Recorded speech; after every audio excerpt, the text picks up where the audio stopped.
लोगों को नमस्कार।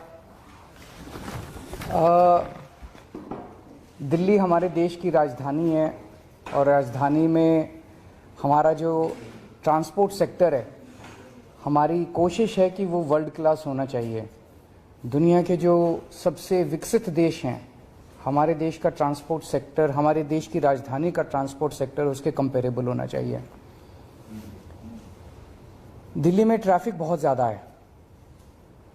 उसका एक बड़ा कारण है कि दिल्ली की सड़कों के ऊपर कार और स्कूटर बहुत हैं, प्राइवेट व्हीकल्स बहुत ज़्यादा हैं।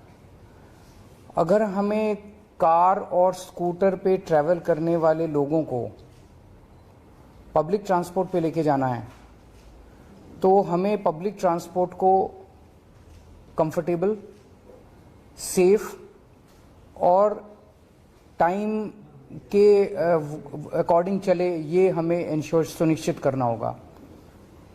सबसे बड़ा रेवोल्यूशन दिल्ली के ट्रांसपोर्ट सेक्टर में तब आया था जब दिल्ली में मेट्रो शुरू हुई थी।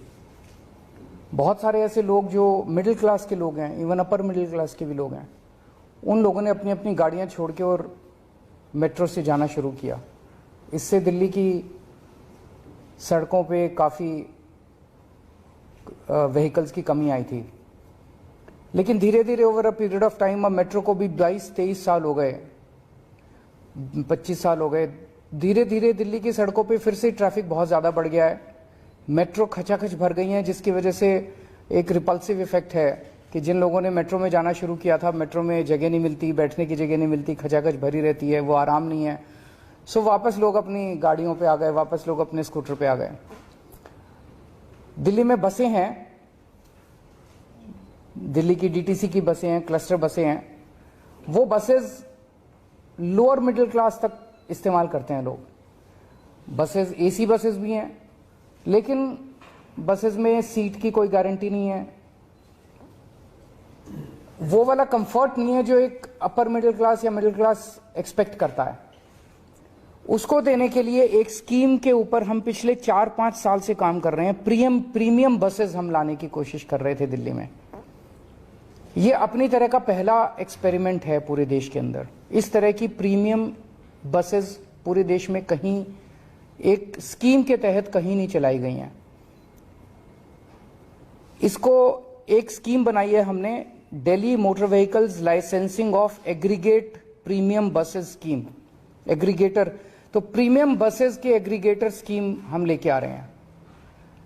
ये प्रीमियम बसेस जो हैं ये कंफर्टेबल होंगी, 2x2 की बसेस होंगी, एयर कंडीशनड होंगी।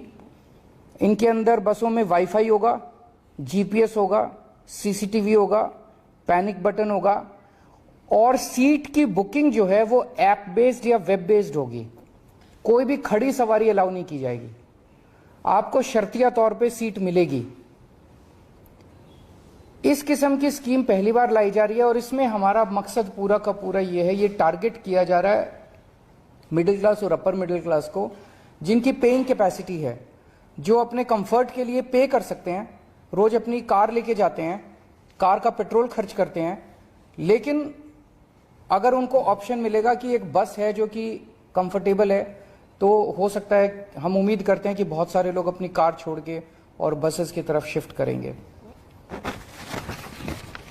इसमें 3 साल से पुराना व्हीकल अलाउ नहीं किया जाएगा। जो बसेस लेके आएंगे वो 3 साल से पुरानी नहीं होनी चाहिए, सीएनजी होंगी। लेकिन 1 जनवरी 2024 के बाद की जो भी बस खरीदी जाएगी वो इलेक्ट्रिक व्हीकल होनी जरूरी है। इसमें जितनी बसें होंगी, बस की इसमें लाइसेंस दिया जाएगा एक एग्रीगेटर को, और वो लाइसेंस फीस उसको देनी होगी। लेकिन जो इलेक्ट्रिक बसेस लेके आएगा उसकी कोई लाइसेंस फीस नहीं होगी। This is just to encourage that more and more people should come with electric buses. कोई भी बस जो है उसमें कम से कम 12 सीटें होनी चाहिए, 2x2 की कम से कम 12 हों, उससे ज्यादा कितनी भी हो सकती हैं।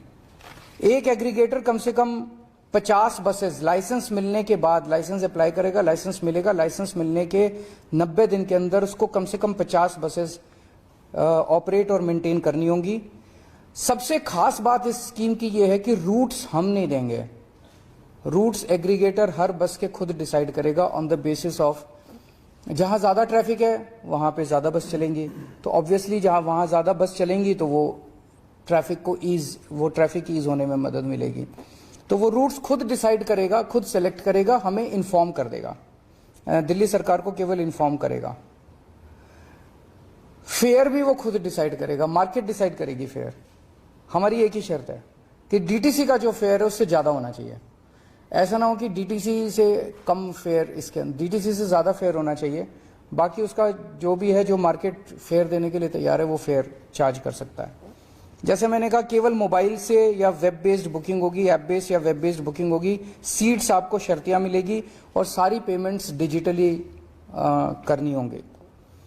ये सारी बसेस, इनका एक लोगो और एक यूनिफॉर्म कलर कोड वगैरह हम कर रहे हैं, और बस के अंदर एग्रीगेटर जो है वो अपना एडवर्टाइज कर सकता है और उस एडवर्टाइजमेंट से बस के अंदर वो रेवेन्यू कलेक्ट कर सकता है। इस स्कीम को आज हम एलजी साहब के पास भेज रहे हैं। जैसा आप लोग जानते हैं, दिल्ली की जो एडमिनिस्ट्रेटिव व्यवस्था है, एलजी साहब को ये तय करना है कि वो इस स्कीम को राष्ट्रपति को रेफर करेंगे या दिल्ली सरकार को आगे बढ़ने की इजाजत देंगे। दिल्ली सरकार ने अपनी स्कीम फाइनल कर दी है, अब ये राष्ट्रपति इनके पास जाएगी, एलजी साहब के पास। एलजी साहब या तो इसको राष्ट्रपति को, अगर असहमत है तो राष्ट्रपति को रेफर करेंगे, पर मुझे उम्मीद है कि पब्लिक वेलफेयर की स्कीम है वो क्यों करेंगे।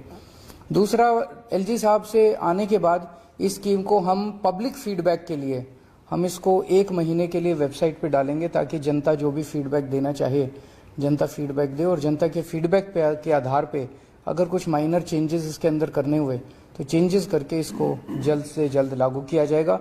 मैं समझता हूं कि ये दिल्ली नहीं, पूरे देश के ट्रांसपोर्ट सेक्टर के लिए एक मील का पत्थर साबित होगा। अगर कोई क्वेश्चंस आपके हैं तो।